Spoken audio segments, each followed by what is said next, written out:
my first awareness was when I was in middle school, junior high school, and we had a teacher, a political science teacher, that spoke about it, and that was the first time I heard about it, and I couldn't believe it. I was like, this, how could this really happen, you know? And so, and I went home and tried to talk to my parents about it. They didn't know what to say, and so it was something that I was always thinking about on and off as I was growing up. Like, you know, how could this, you know, how could humans do this? And so then when I was in a position to do something where I could make a statement about it, I finally did it. And that was the piece that I mentioned I wrote in I think it was 94. Auschwitz nunca se olvidarán, they'll never be forgotten in Spanish. And that was when I remember the choir was going to Poland, and they asked me for a piece that they could take to Poland, and they were going to be singing with a small chamber orchestra. So they asked me for this piece for a choir and chamber orchestra. So I wrote this piece, and as it turns out, the choir never got to go.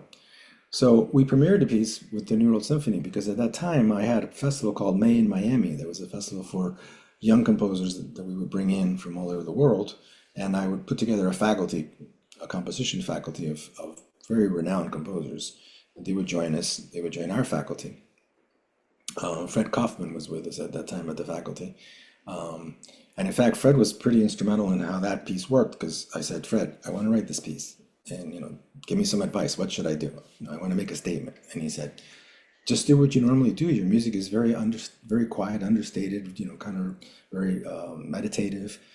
Don't do a big text. Don't make a big narrative, right? Just do something like what you normally do.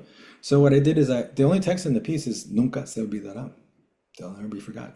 And it's never really sung. It's kind of spoken and whispered in different places, and most of the melodic lines are vocalese.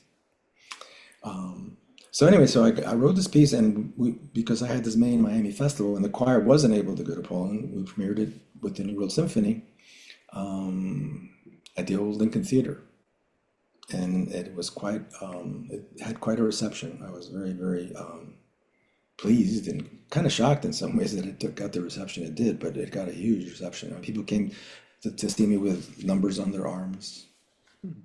It was very moving, extremely moving.